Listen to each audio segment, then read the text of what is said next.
Hi, I'm ready to begin the week 6 of the Documented Life project. The challenge this week was to find something on Pinterest and use it as inspiration. So I'm going to be using as inspiration some poppies that Donna Downey has done. If you haven't seen her poppies, they're absolutely stunning. I mean, they're really gorgeous, and while I'm certainly not an artist of her caliber, I really wanted to try this. So what I'd like to do is put some texture on this page, but I wanted to try something different. I am going to try to use just regular old masking tape, household masking tape, and I'm going to just tear it in little strips and apply it to the entire page. So I'm going to do that, and I'll come right back when I'm done. Now that that's done, I want to make sure that this tape is going to stick. So I'm just going to use my brayer and hit it a couple of times. I'm not really worried about the little nooks and crannies and bumpies and everything. I want that. That's the texture I'm going for. But I do want to make sure that the tape adheres to the page.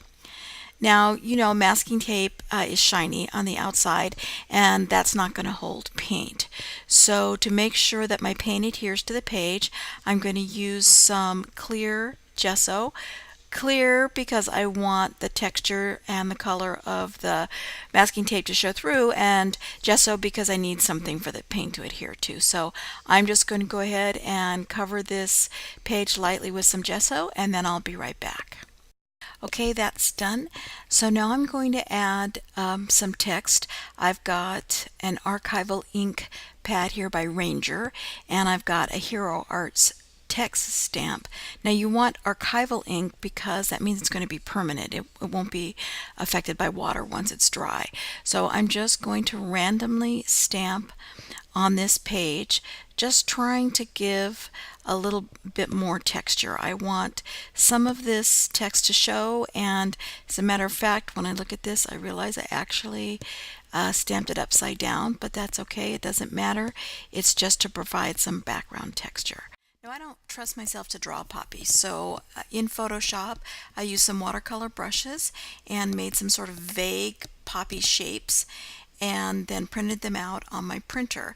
I printed these three on one page, and then I printed this one, which turned out to be way too big for the page, but that's okay, I'll use it for something. I printed it on deli paper. As you can see, I taped the deli paper down close to the top of the page, and then I'm just going to put this through my printer. Now the trick is to make sure you know your printer. HP printers, you have to put the page on the side that you want to be printed on has to go into the printer face down.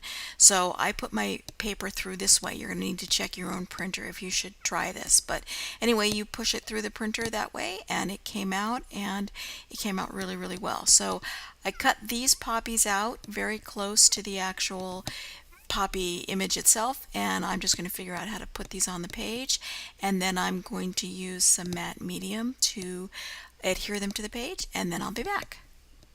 I'm going to fast forward this so you don't have to watch it all, but I'm using a black permanent pen to outline the flowers. I'm going to use some black Ranger ink right from the bottle to add some detail to the center of the flowers.